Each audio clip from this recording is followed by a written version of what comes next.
Um café tranquilo em Milão. O homem mais temido do norte da Itália não tirava férias há 6 anos. Um expresso, um jornal, uma manhã de silêncio. Então, 3 garotinhos com os mesmos olhos cinzentos dele pressionaram os rostos contra o vidro da janela, e o mundo que ele havia reconstruído tão cuidadosamente rachou ao meio. Ela disse que perdeu o bebê. Ela disse a todos que sofreu um aborto. Ela se mudou para outro país. Ela construiu uma vida tranquila e invisível. O que Eleonora Vassi nunca calculou foi que seus 3 filhos herdaram exatamente o rosto do pai e que o pai deles um dia escolheria o mesmo café na mesma rua, na mesma manhã de terça-feira em que ela o fez. A xícara de expresso estilhaçou no chão de mármore. Domenico Ferrante não sentia medo há 11 anos. Agora, sentia. Antes que esta história o destrua completamente, deixe um like, inscreva-se para não perder nenhum episódio e diga-nos de que cidade você está assistindo nos comentários agora. O bairro de Brera, em Milão, não acorda aos gritos. Ele se agita, ele se espreguiça. Ele permite que a manhã chegue em seu próprio ritmo tranquilo, como apenas os bairros mais antigos e confiantemente silenciosos da Europa podem fazer. Numa manhã fria e nublada de terça-feira, no final de outubro, as pedras da Via Solferino ainda estavam escuras e úmidas da chuva da noite, aquele tipo de garoa fina e persistente que suaviza as bordas dos edifícios e faz o brilho âmbar das janelas dos cafés parecer algo pintado em vez de real.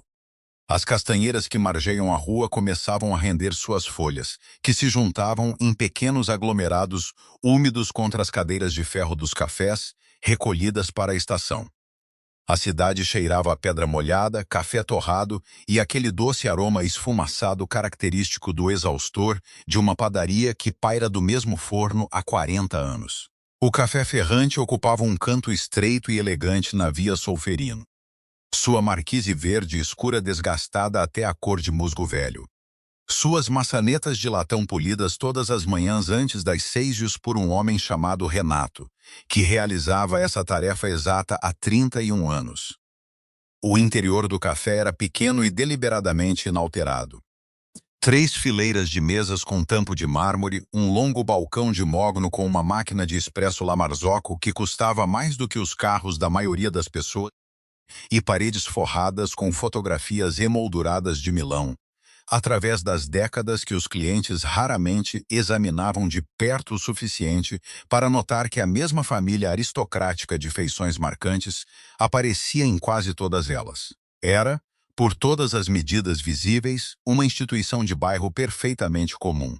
Era também propriedade do Sindicato Ferrante, a organização que controlava a logística portuária, as redes de distribuição farmacêutica, a arquitetura de bancos privados e parcelas significativas da infraestrutura de licenciamento de construção no norte da Itália e na fronteira suíça. O tipo de estabelecimento onde dinheiro velho bebia em silêncio e ninguém fazia perguntas, porque as pessoas que haviam feito perguntas no passado não estavam mais em posição de pedir café em lugar algum. Domenico Ferrante não visitava o café há 14 meses. Ele não era um homem de sentimentos e não era um homem que voltava a lugares que carregavam um peso que ele ainda não havia terminado de carregar. Mas naquela manhã, às 6h47, algo totalmente fora do cálculo usual de seu briefing de segurança diário, havia desviado seu Mercedes blindado de sua rota habitual para seus escritórios na Via Monte Napoleone. Ele não conseguia explicar exatamente. Mais tarde, os homens que o estudavam mais de perto chamariam isso de instinto. Ainda mais tarde, ele chamaria isso de algo para o qual não tinha uma palavra limpa. Ele sentou-se na mesa do canto, com a melhor linha de visão para a entrada e a janela da rua, porque 11 anos dirigindo uma das organizações criminosas mais poderosas da Europa Ocidental haviam transformado a escolha do assento em uma questão de puro instinto de sobrevivência, em vez de preferência pessoal. Seu sobreteto de Kiton grafite estava pendurado nas costas de sua cadeira com a precisão casual de um homem cuja relação com coisas caras era totalmente indiferente. Na mesa à sua frente havia um único demitasse de Ristretto, uma cópia de La Repubblica dobrada nas páginas financeiras e nada mais. Sem telefone, sem documentos. Nenhuma agenda visível para quem olhasse de fora. Isto era, no vocabulário da vida de Domênico Ferrante, o que a paz parecia. Comprimida, emprestada e durando exatamente o tempo que o expresso permanecia quente.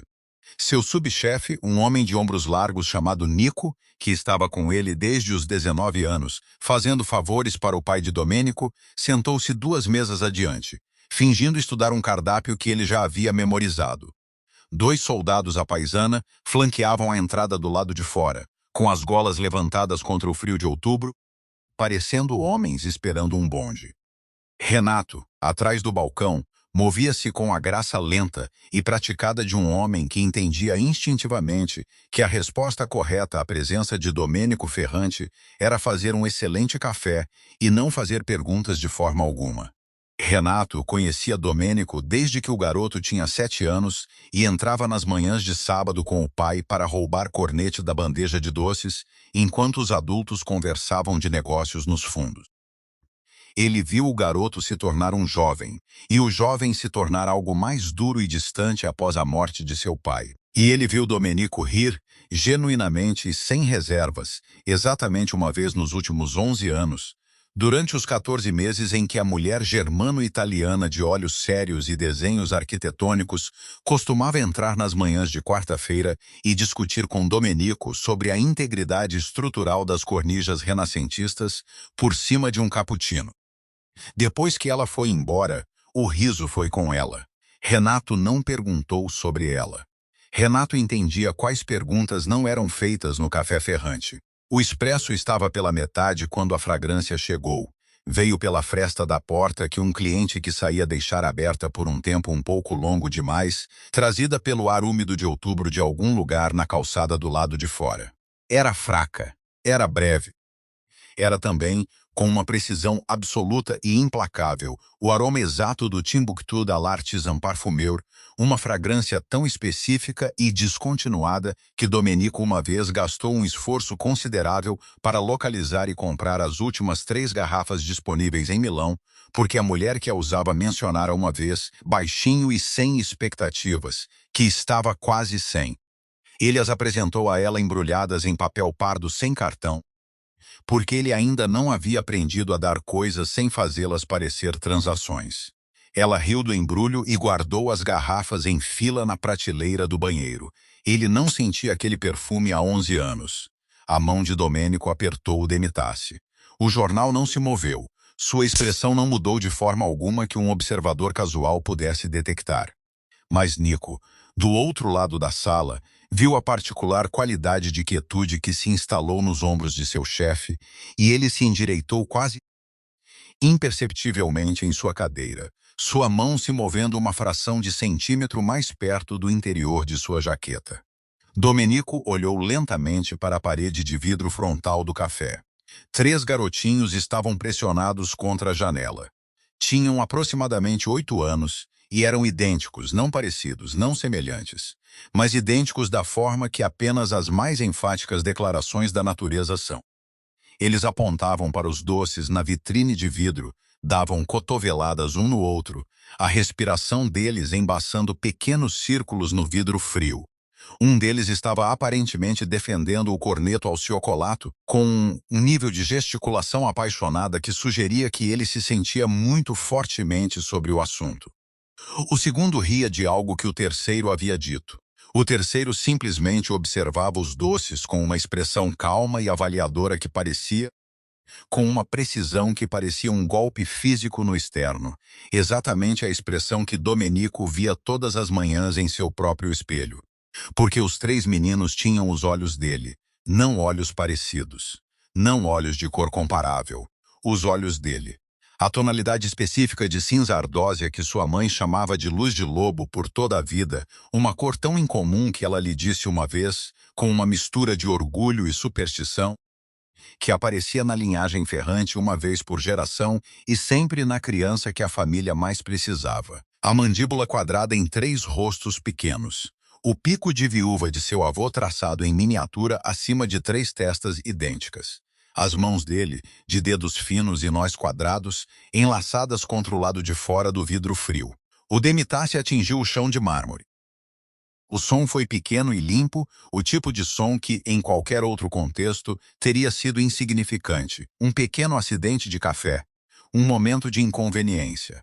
Mas no café ferrante naquela manhã de terça-feira, na fração de segundo que se seguiu, todos na sala sentiram a mudança atmosférica que ocorreu quando Domênico Ferrante perdeu o controle de algo. Nico estava de pé.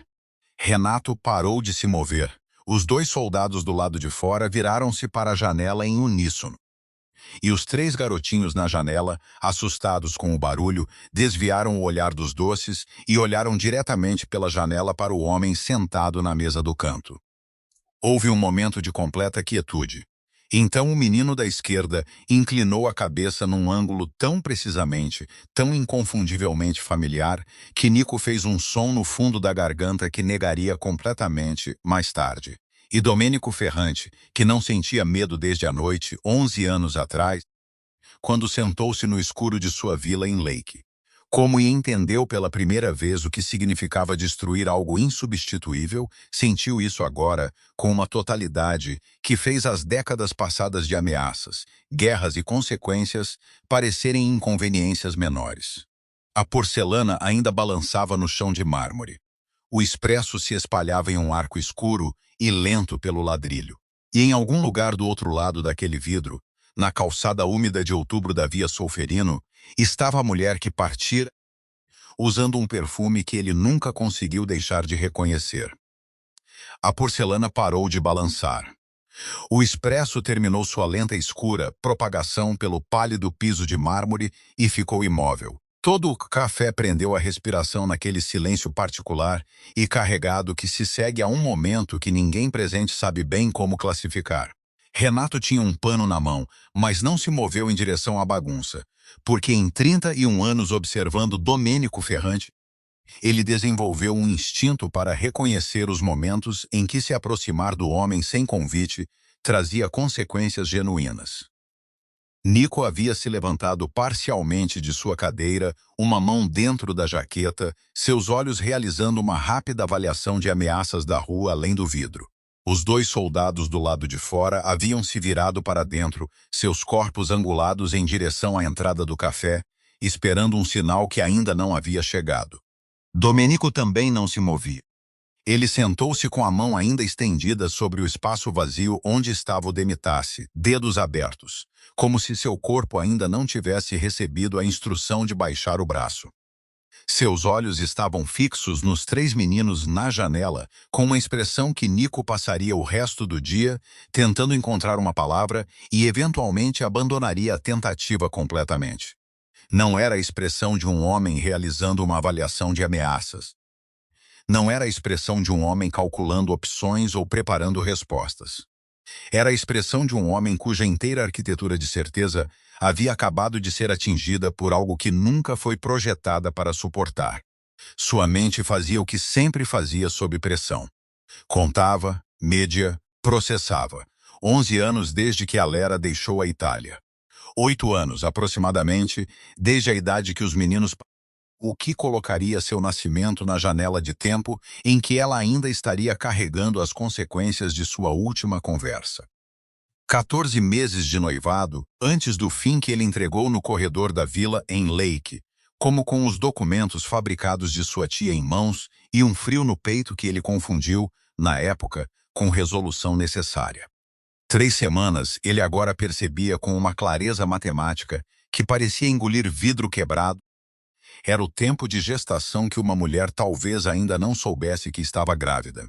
3 semanas era exatamente a margem entre a noite em que ele estivera com Alera pela última vez e a manhã em que Carmela chegou à vila com seu envelope de evidências falsificadas e sua certeza calma e imovível. 3 meninos. 3 rostos idênticos. 3 pares de olhos cinzentos como os de lobo olhando para ele através do vidro, com a curiosidade franca e sem filtros de crianças que ainda não aprenderam que alguns homens não são seguros de olhar diretamente. A aritmética não era complicada. Era simplesmente a sequência mais violenta de números simples que ele já foi obrigado a executar.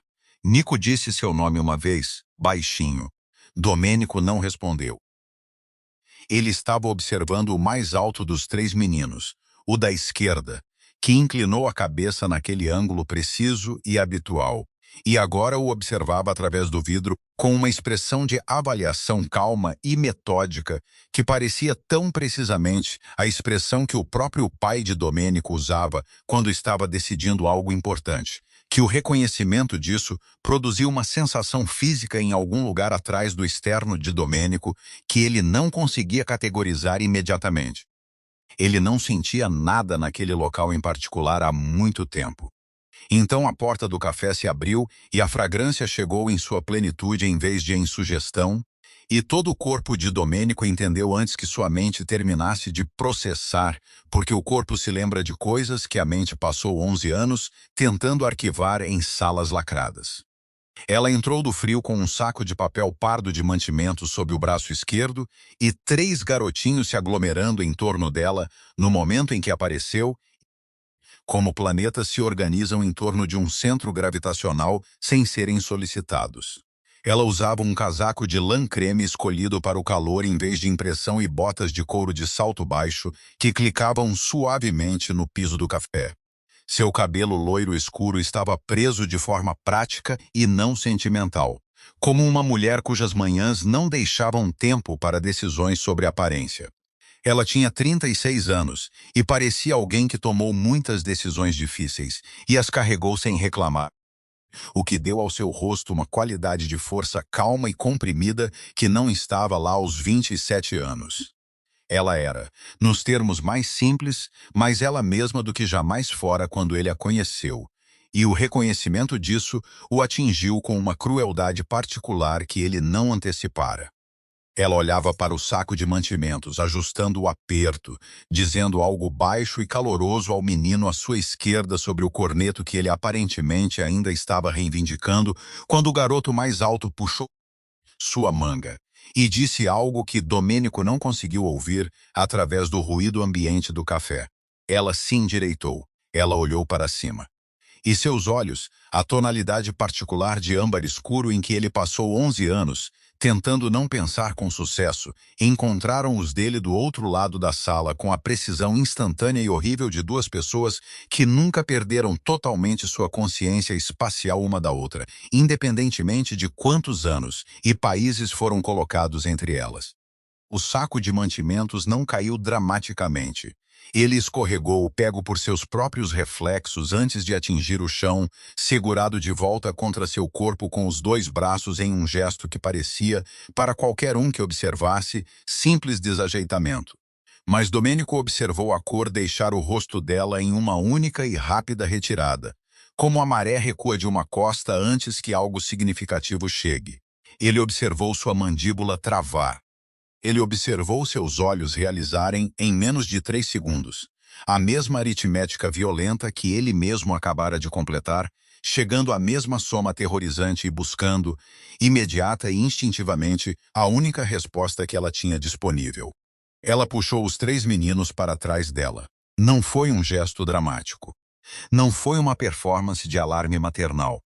Foi simplesmente a ação imediata e reflexiva de uma mulher que passou 8 anos se posicionando como a única muralha entre seus filhos e o mundo que produziu o pai deles, e cujo corpo lembrava aquela posição como o corpo de um soldado lembra uma posição defensiva. Seu queixo ergueu-se.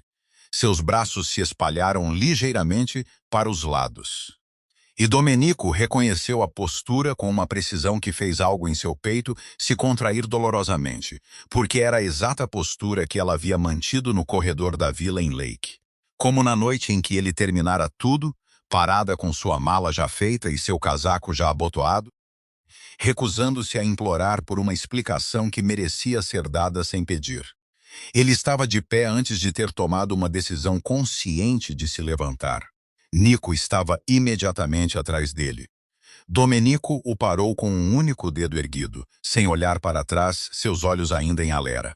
Ele ergueu o mesmo dedo para os 2 soldados na entrada enquanto se dirigia para a porta, e eles se afastaram com uma eficiência silenciosa e praticada de homens que entendiam que sua função era impedir que ameaças chegassem ao seu principal. Não impedir que seu principal caminhasse em direção ao que quer que amanhã decidisse entregar. O ar de outubro o atingiu quando ele pisou na calçada. A Lera não se moveu. Ela ainda estava parada logo na entrada do café, com seus 3 filhos aglomerados atrás dela, a mão do mais alto em seu ombro, o segundo espiando por cima do braço dela para Domenico com olhos arregalados e interessados.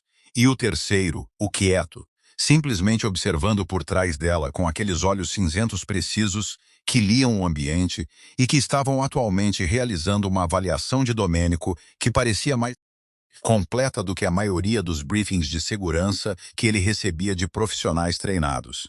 A rua estava calma ao redor deles. Um bonde passou na extremidade da via Solferino, seu sino fraco e distante. Uma mulher com um cachorro passou na calçada oposta sem olhar. O mundo continuava seus negócios comuns de terça-feira de manhã, com completa indiferença ao fato de que havia acabado de colocar 2 pessoas nos mesmos 3 metros quadrados de paralelepípedos, que passaram 11 anos e centenas de quilômetros garantindo cuidadosamente que este exato momento nunca ocorresse. Domenico olhou para os 3 meninos por um longo momento. Ele os olhou como um homem olha para algo para o qual ainda não tem vocabulário para descrever, mas entende, na parte mais profunda e irreversível de si mesmo, que está olhando pela primeira vez para algo que sempre foi dele. Então ele olhou de volta para a Lera, e o que ele encontrou em seu rosto não foi a suavidade que ele lembrava, e nem a devastação do corredor, e nem nada para o qual ele tivesse uma resposta preparada. Era fúria, controlada e comprimida e fria, a fúria de uma mulher que ensaiou este momento em sua cabeça 1000 vezes e sempre, em todas as versões dele, soube exatamente o que pretendia dizer, e está atualmente descobrindo que o evento real é consideravelmente mais complicado do que qualquer ensaio acomodou. O silêncio entre eles durou o suficiente para se tornar sua própria declaração. Qual o nome deles? Domenico perguntou finalmente. Sua voz saiu despojada de tudo. Nenhuma autoridade, nenhum comando, nenhum peso do sindicato ou do nome ou de 11 anos de poder acumulado. Era simplesmente a voz de um homem fazendo a única pergunta que lhe restava. A mandíbula de Alera apertou. O saco de mantimentos pressionou mais contra suas costelas. E seus olhos âmbar o encontraram sem piscar, e o que se moveu através deles naquele momento foi algo muito complexo e privado para nomear claramente. Luto e raiva, e o cansaço particular de uma mulher que carrega algo enorme por muito tempo e acabou de ser lembrada, sem nenhum aviso em uma manhã de terça-feira em outubro que aparentemente o carregará para sempre. Você não tem o direito de me perguntar isso. Ela disse. Ele levou a mão ao casaco sem tirar os olhos dela. Ele colocou seu cartão de visita na mesa mais próxima, pousando-o com a precisão deliberada e calma de um homem que aprendeu que a aparência de calma é a única moeda que mantém o valor em todas as circunstâncias. Então ele se endireitou. Hoje à noite, ele disse simplesmente, tudo o que você precisar me dizer, eu ouvirei cada palavra. Ele manteve o olhar dela por mais um segundo. Então ele se virou e voltou para o café, e a porta se fechou atrás dele, e a Lera ficou na calçada da via Solferino, com 3 garotinhos aglomerados atrás dela, e um cartão de visita em uma mesa de café e 11 anos de silêncio que, no espaço de 4 minutos, se tornaram completamente impossíveis de manter. Domenico não voltou aos seus escritórios na via Monte Napoleone. Ele não atendeu às ligações que se acumulavam em seu telefone desde as 7 horas daquela manhã, 3 de seu conselheiro jurídico, uma do contato da autoridade portuária em Gênova e 2 de um corretor de navios em Lugano, cujas tentativas persistentes de alcançá-lo começavam a sugerir ou uma crise ou uma consciência, nenhuma das quais Domenico tinha capacidade de abordar antes do meio-dia. Ele sentou-se na parte de trás do Mercedes blindado, enquanto ele se movia pelo tráfego matinal cada vez menor do centro de Milão, e não disse nada por 11 minutos. O que Nico, no banco do passageiro da frente, entendeu significar que o dia havia fundamentalmente mudado de natureza e que todos os negócios previamente agendados estavam operando com relevância emprestada. Quando Domenico finalmente falou, sua voz estava completamente calma. carregava a qualidade específica de calma que seus homens aprenderam ao longo dos anos a tratar com consideravelmente mais cautela do que gritos. Gritos eram emoção em movimento, o que significava que estava se esgotando. Esta calma particular era algo diferente. Era a quietude de um homem que localizou a origem de uma falha estrutural e agora estava decidindo, com completa e calma precisão, exatamente como desmantelar o edifício. Ele falou uma frase: "Puxe tudo o que temos sobre as atividades da minha tia Carmela nos 3 meses anteriores ao fim do meu noivado com a Lera Vaz." Nico virou a cabeça uma fração de polegada em direção ao motorista, e o motorista, que estava na organização Ferrante há 9 anos e entendia a economia de comunicação do veículo, imediatamente pegou o telefone. A mansão Ferrante na Via Mozart era um palácio de 3 andares do século XVIII que pertencia à família desde que o bisavô de Domênico a adquiriu por meio de uma transação que a história oficial da família descreveu como uma compra de propriedade e que qualquer pessoa familiarizada com as estruturas de poder milanesas da época teria reconhecido como algo consideravelmente mais direto. Era simultaneamente uma residência particular, a sede de uma holding legítima e o centro nervoso do planejamento operacional mais sensível do sindicato.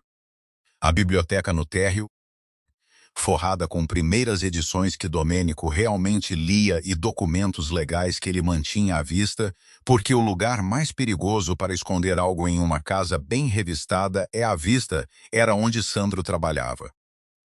Sandro tinha 53 anos, ombros caídos e aparência totalmente sem destaque, que era a qualidade precisa que o tornava inestimável para 2 chefes sucessivos da família Ferrante.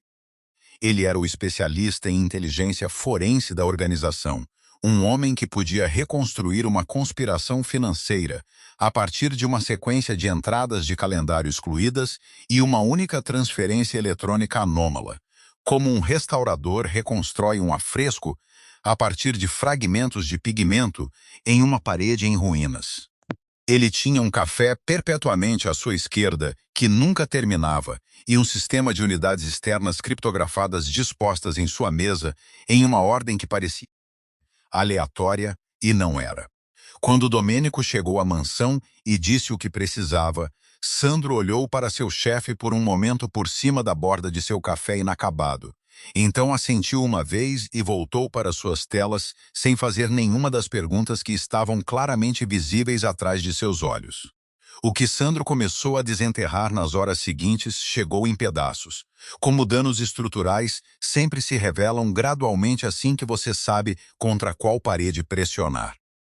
A primeira peça foi um fio de comunicação criptografado entre Carmela Ferrante e uma empresa de inteligência privada registrada em Lugano sob o nome Meridian Consulting, uma empresa que parecia, superficialmente, fornecer serviços de due diligence corporativa a instituições financeiras do norte da Itália e que, após um exame mais aprofundado, não tinha clientes que existissem fora de uma rede de registros fictícios e 2 clientes genuínos, ambos com antecedentes criminais em jurisdições que não compartilhavam informações com a Interpol. As comunicações começaram 14 meses antes do fim do noivado e se intensificaram significativamente nas últimas 6 semanas. A segunda peça foi a metodologia de construção das evidências falsificadas em si. E foi aqui que a expressão de Sandro mudou de profissionalmente neutra para algo mais calmo e sério. A falsificação foi construída em torno de uma identidade genuína de Klaus Bauer, um promotor federal real baseado em Frankfurt, que, de fato, estava conduzindo uma investigação ativa sobre o crime organizado no norte da Itália durante o período relevante. Usando os números de caso reais de Bauer, sua assinatura de e-mail genuína do departamento e um modelo derivado de comunicações autênticas entre agências obtidas por meio do que parecia ser um contato administrativo corrupto dentro do Ministério da Justiça Federal alemão, a Meridian Consulting construiu um rastro de documentos que colocava a Lera Vaz como uma informante confidencial, fornecendo ao escritório de Bauer informações internas sobre a Ferrante Financial Architecture. As mensagens de texto interceptadas foram geradas usando um número falsificado roteado através de uma conta fantasma de telecomunicações sediada em Malta. O recibo da transferência eletrônica foi produzido usando o número de conta genuíno de Alera, obtido por meio de um funcionário corrompido na agência Banca Privata Edmond de Rothschild em Lugano, com uma transação fabricada, que existia apenas na documentação e nunca moveu fundos reais através de qualquer sistema rastreável. Domenico sentou-se à cabeceira da mesa da biblioteca e leu o resumo de Sandro sem expressão. Então ele o leu novamente. O quarto estava completamente silencioso, exceto pelo leve som do tráfego na via Mozart e o suave zumbido mecânico dos equipamentos de Sandro. Nico ficou encostado na parede do fundo, com os braços cruzados e os olhos no meio do caminho, desempenhando a função específica de um homem que está presente sem invadir um acerto de contas privado. A terceira peça foi a que fez a temperatura da sala parecer ter caído vários graus. Enterrada em uma sequência de comunicações criptografadas, recuperadas de um servidor desativado que a Meridian Consulting usou brevemente no período imediatamente após a partida de Alera da Itália, Sandro encontrou uma única mensagem enviada da conta criptografada privada de Carmela para seu contato em Lugano, datada de 4 dias após Alera ter embarcado em seu voo para Viena. Tinha 8 palavras. A garota se foi. A complicação da gravidez é dela. Sandro colocou uma cópia impressa no topo da pilha de documentos em frente a Domenico sem comentários, porque não havia comentários adequados para a situação. E Sandro era um homem que entendia a diferença entre informação e editorialização. Domenico leu as 8 palavras. Leu-as 3 vezes. A palavra gravidez sentou-se no centro de seu peito como uma brasa, irradiando um calor que não tinha para onde ir. Carmela sabia. Ela sabia desde o início, o que significava que Alera havia contado a alguém que relatou a Carmela, ou que a vigilância de Carmela sobre Alera durante o noivado havia sido tão completa a ponto de incluir consultas médicas, o que era, dada a metodologia já demonstrada pela Meridian Consulting, inteiramente consistente. Ela sabia que havia uma gravidez. Ela fabricou as evidências e as entregou com pleno conhecimento desse fato. Ela o viu terminar o noivado, viu Alera deixar o país e arquivou todo o assunto sob a categoria de complicações resolvidas. Ele se levantou. Ele não disse a Nico para onde estava indo. Ele saiu da biblioteca e subiu a ampla escadaria de pedra para o 2º andar, movendo-se em um ritmo calmo e deliberado de um homem que já tomou sua decisão e está simplesmente viajando em direção à sua implementação. A sala de estar particular de Carmela Ferrante ocupava o canto sudeste do 2º andar, suas janelas com vista para o pequeno jardim murado nos fundos da propriedade. Ela tinha 71 anos, cabelos prateados e vestida com a elegância impecável e blindada de uma mulher que entendia que a aparência era sua própria forma de autoridade. Ela estava sentada em sua cadeira alta habitual, perto da janela, com um aro de bordado no colo, que ela usava como apoio em momentos de calma, calculada há tanto tempo quanto Domenico conseguia se lembrar.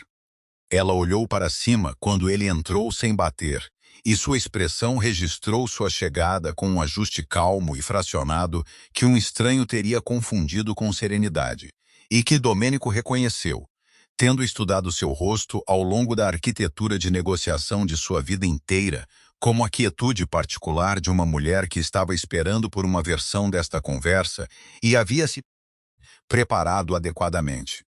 Ele atravessou a sala e colocou as comunicações impressas na mesa ao lado de seu aro de bordado. Ele não falou. Ele a observou olhar para elas. Ele observou ler o resumo de Sandro, e ele a observou chegar a mensagem de 8 palavras no topo da pilha, e ele observou em seu rosto não produzir absolutamente nada em resposta a isso, o que lhe disse tudo o que ele precisava saber sobre a profundidade e duração de sua certeza de que havia feito a coisa certa. Ela largou os papéis. Ela o olhou.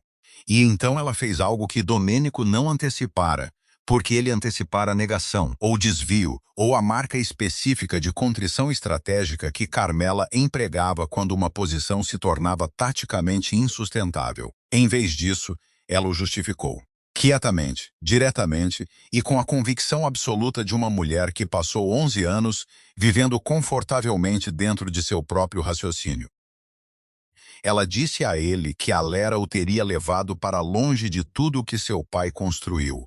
Ela disse a ele que a mulher já o estava amolecendo, que ela havia assistido a isso acontecer durante aqueles 14 meses e o reconheceu como a vulnerabilidade particular que destrói homens que são feitos para propósitos mais difíceis. Ela disse a ele que a família exigia um certo tipo de esposa e um certo tipo de lealdade, e que uma mulher germano-italiana independente que discutia sobre arquitetura e olhava para ele como se ele fosse apenas um homem, e não o chefe de uma dinastia, não era e nunca teria sido isso. Ela deu a ele 3 filhos, disse Domênico. Sua voz era oca de uma forma que era pior do que qualquer tom que ela já ouvira dele. E você garantiu que eu nunca soubesse deles. O silêncio que se seguiu ocupou completamente o quarto. Carmela olhou para seu aro de bordado. Ela não pediu desculpas. Ela não foi feita para pedir desculpas. E ambos entenderam que uma performance de remorso de Carmela Ferrante seria o insulto final adicionado a uma soma já insuperável. Domenico virou-se em direção à porta. Ao alcançá-la, ele parou com a mão no batente e falou sem se virar. Ele disse a ela que ela seria transferida para a propriedade da família na Calábria antes de manhã.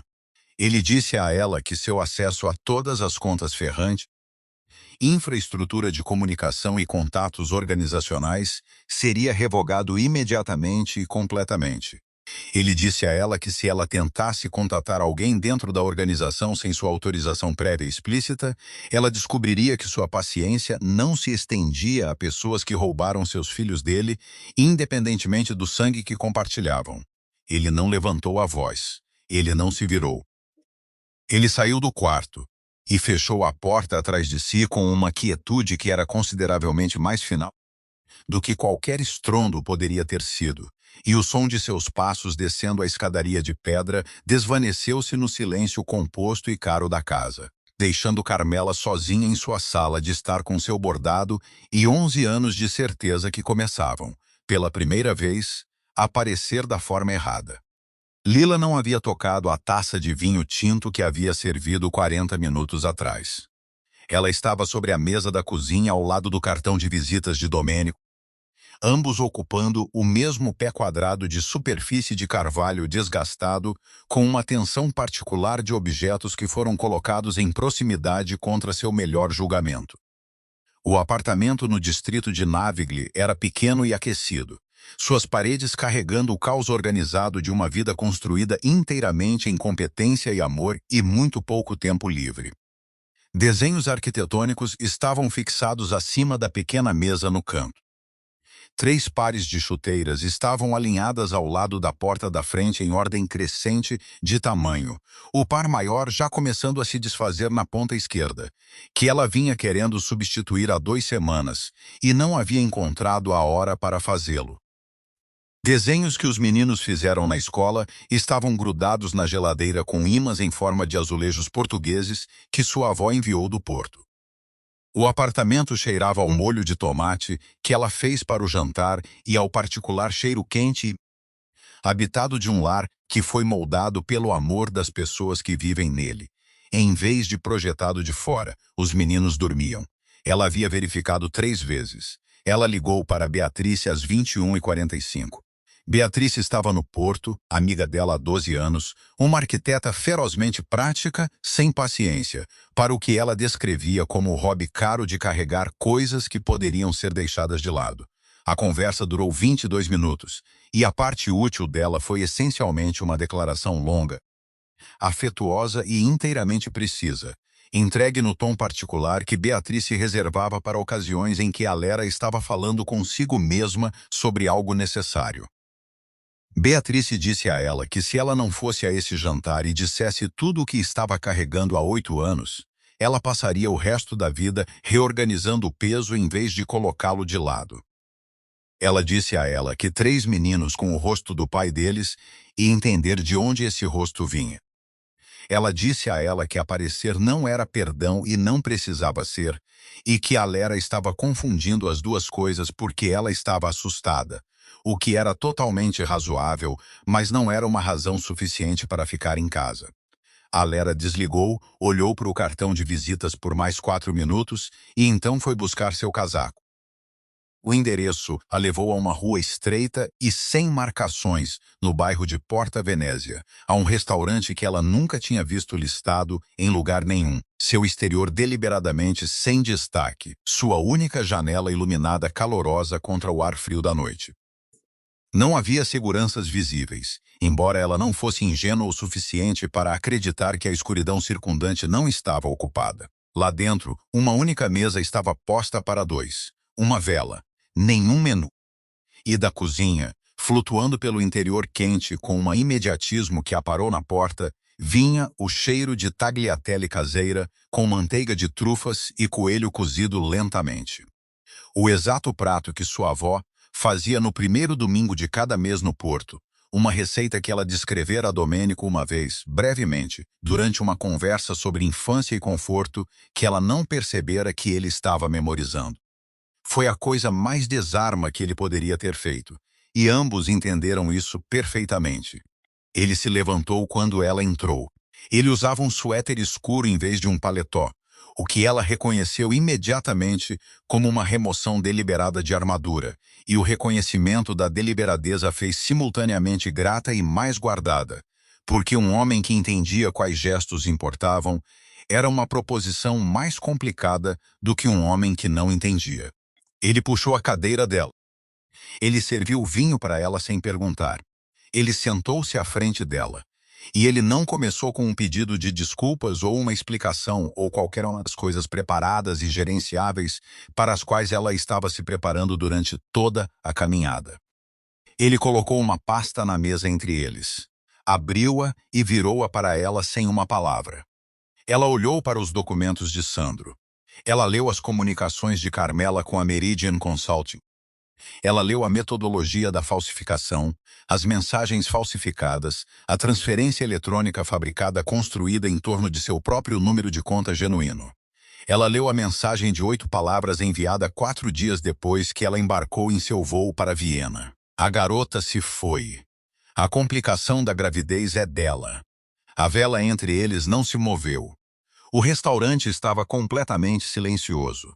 A Lera leu as 8 palavras 4 vezes e sentiu algo mudar na arquitetura da história que vinha contando para si mesma há 11 anos.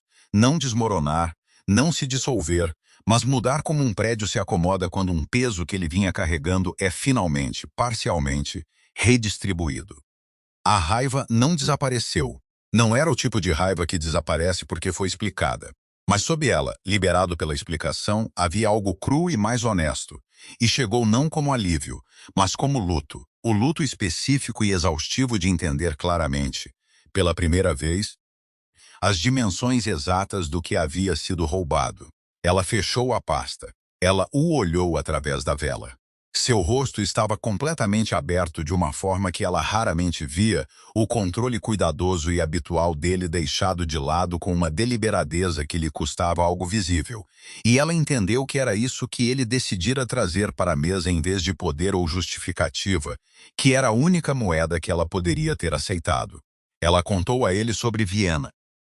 Ela contou a ele sobre as semanas sozinha na pequena casa de sua avó no Porto, aprendendo a forma de um futuro que ela não planejara. Ela contou a ele sobre a manhã no hospital, quando 3 rostos que eram inconfundivelmente dele a olharam pela primeira vez, e ela sentiu simultaneamente o amor mais avassalador de sua vida e uma solidão tão completa que tinha seu próprio clima. Ela contou a ele sobre Luca, que lia tudo e discutia sobre paredes de suporte de carga à mesa de jantar. Ela contou a ele sobre Marco, que quebrava coisas com puro e despretensioso entusiasmo e chorava genuinamente quando pedia desculpas por isso, o que de alguma forma tornava a quebra inteiramente perdoável todas as vezes. Ela contou a ele sobre Nico, o quieto, aquele que sentava nos cantos e lia a temperatura emocional de cada quarto antes de decidir falar, aquele que tinha os silêncios do pai e os olhos cinzentos do avô, e que uma vez lhe perguntou quando tinha 6 anos com a calma franqueza de uma criança que já concluiu que a honestidade é mais eficiente do que a indireção se o pai dele sabia sobre eles e simplesmente não queria vir. Ela lhe dissera que era complicado. Foi a única vez em 8 anos que ela sentiu que sua resposta era genuinamente insuficiente. Domenico ouviu tudo isso sem interromper e ela observou o peso de cada peça cair sobre ele com a atenção particular de uma mulher que aprendeu a ler o que as pessoas não dizem e o que ela viu não era culpa se performando para seu benefício, mas algo mais calmo e menos gerenciável do que culpa. Algo que parecia um homem entendendo em tempo real o custo total de uma decisão que ele não sabia que estava tomando. Ele tem seus olhos e seus silêncios. Ela disse baixinho após uma longa pausa, referindo-se a Nico. Foi a coisa mais difícil que já tive que amar. As palavras pairaram entre eles à luz da vela.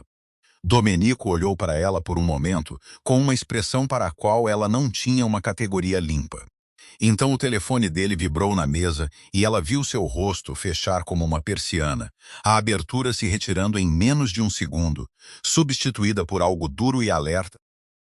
E ela entendeu antes que ele dissesse uma palavra que a noite havia acabado de ser interrompida pelo mundo em que ele realmente vivia, e que o mundo em que ele realmente vivia acabara de se tornar relevante para seus filhos.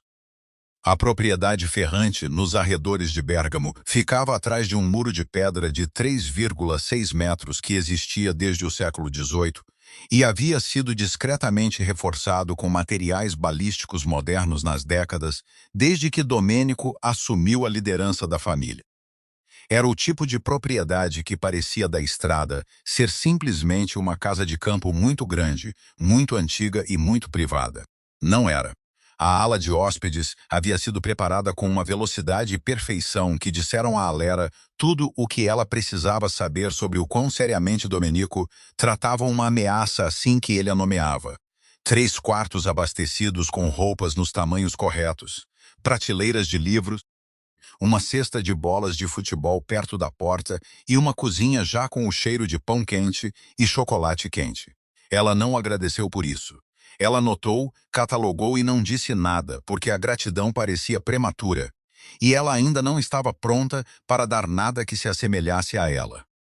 Os meninos haviam adormecido no carro blindado em algum lugar na estrada escura entre Milão e Bérgamo, suas 3 cabeças encontrando os ombros e colos disponíveis com a confiança inconsciente e absoluta de crianças que sempre souberam que a proximidade de sua mãe significava segurança. Marco fez aproximadamente 47 perguntas antes que o sono tomasse, desde para onde eles estavam indo até se a propriedade tinha um campo de futebol até se o homem do café era um príncipe, que era uma pergunta que a Lera não respondeu. Luca leu 3 páginas do livro que pegou de sua mesa de cabeceira antes de fechá-lo com a expressão precisa e ponderada de um garoto armazenando observações para mais tarde. E Nico simplesmente observou a escuridão do lado de fora da janela por um longo tempo antes de fechar os olhos da maneira de uma criança que entende que algumas situações exigem paciência em vez de perguntas. A primeira reunião real aconteceu no café da manhã. Domenico chegou à cozinha às 7h45 para encontrar 3 garotos já à mesa em vários estados de desordem matinal. Marco com o cabelo catastroficamente desarrumado e um pedaço de pão em cada mão. Luca com um livro aberto ao lado de seu prato. E Nico sentado com um copo de suco de laranja e aquela quietude precisa e avaliadora que continuava a produzir em Domenico um reconhecimento tão agudo que era quase doloroso. A Lera estava em pé ao lado do balcão com seu café, os braços frouxamente cruzados, observando tudo com a atenção focada e silenciosa de uma mulher que se nomeou a única árbitra de como isso procederia. Domenico sentou-se à mesa, não à cabeceira. Ao lado, no mesmo nível dos meninos, o que era instinto ou o gesto mais cuidadosamente calculado de sua vida adulta e que pousou exatamente como pretendido, independentemente de sua origem.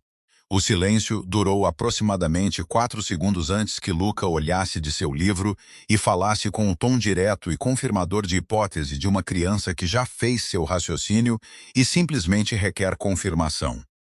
Você se parece conosco, disse Luca. Mamãe disse que nosso pai era alguém que ela conhecia. Domênico olhou para a Lera. Ela lhe deu o menor aceno de cabeça, a mesma permissão fracionada que lhe concedera na calçada da Via Solferino, o gesto de uma mulher que não perdoou, mas decidiu, com olhos claros e um custo pessoal considerável, permitir que algo começasse. Eu sou alguém que ela conhecia, disse Domenico com cuidado, mantendo o olhar de Luca com a seriedade total que a franqueza dos meninos merecia. E sinto muito por só estar conhecendo vocês agora. Marco imediatamente abandonou qualquer interesse restante na atmosfera emocional da sala e perguntou com sincera urgência se a propriedade tinha um campo de futebol, o que produziu um silêncio de qualidade completamente diferente do que o precedeu, mais leve e quase rindo. E ao qual Domênico respondeu dizendo que sim e que precisava ser testado após o café da manhã. Uma resposta que Marco recebeu como se fosse a ratificação de um tratado formal. Luca voltou ao seu livro com a expressão de um garoto que reuniu dados suficientes por enquanto e os processaria privadamente por vários dias. E Nico, o quieto, pousou seu suco de laranja e olhou para Domênico por um longo e calmo momento com aqueles olhos cinzentos que liam ambientes antes mesmo que ele pudesse articular o que estava lendo. Então ele perguntou, com uma simplicidade que fez a pergunta cair com o peso de tudo o que continha. Você vai ir embora de novo? A cozinha estava completamente imóvel. A xícara de café de Alera parou no meio do caminho para sua boca. Nico esperou com a paciência de uma criança que decidiu que a resposta era importante o suficiente para ser recebida adequadamente. Não, disse Domenico. A palavra saiu sem arquitetura ou qualificação, despojada até sua verdade essencial, como as coisas são, quando um homem finalmente localizou a única coisa sobre a qual não está disposto a ter incertezas. Eu não vou ir embora de novo. Nico olhou por mais um momento, conduzindo sua avaliação privada da integridade estrutural da resposta. Então ele pegou seu suco de laranja e o terminou o que foi, no vocabulário de uma criança de 8 anos que confia cuidadosamente e deliberadamente, uma forma de aceitação. Na sexta-feira, a ameaça Exposito foi desmantelada com a eficiência precisa e premeditada de um homem que detinha as informações relevantes há 3 anos e simplesmente esperava o momento certo para usá-las. A Aquila Holdings foi congelada. O escândalo parlamentar explodiu em todas as principais redes de notícias italianas simultaneamente, alimentado por 3 jornalistas separados que receberam pacotes criptografados idênticos antes do amanhecer e tiveram a integridade profissional para entender o que estavam segurando. A família Exposito colapsou internamente, consumida inteiramente por sua própria sobrevivência, e a ameaça à Lera e aos meninos dissolveu-se com uma totalidade que pareceu, para quem não entendia como Domênico Ferrante operava, como uma sorte extraordinária. Na manhã de sábado, Nico apareceu na porta da biblioteca, enquanto Domênico estava ao telefone com seus advogados sobre a saída formal de Carmela dos trusts familiares. Ele esperou com a paciência precisa e composta que já se tornara reconhecível como uma de suas características definidoras. Quando Domênico encerrou a chamada, Nico perguntou se ele queria ir ao jogo de futebol dele. Ele jogava na ponta esquerda. O jogo era às 10 horas. Domênico olhou para aquele garoto com os olhos do avô e a precisão da mãe e a gravidade particular de uma criança que faz apenas as perguntas que genuinamente precisa de respostas.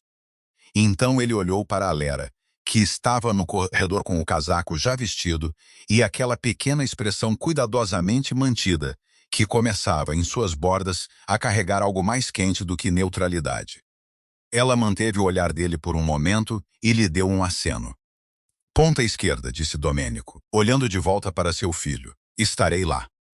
A Lera observou os 3 meninos entrarem no carro com o barulho e o ímpeto de um pequeno e entusiasmado desastre. Ela observou Domenico segui-los. Seu sobreteto grafite trocado por uma jaqueta mais simples, Seu telefone deixado na mesa do corredor.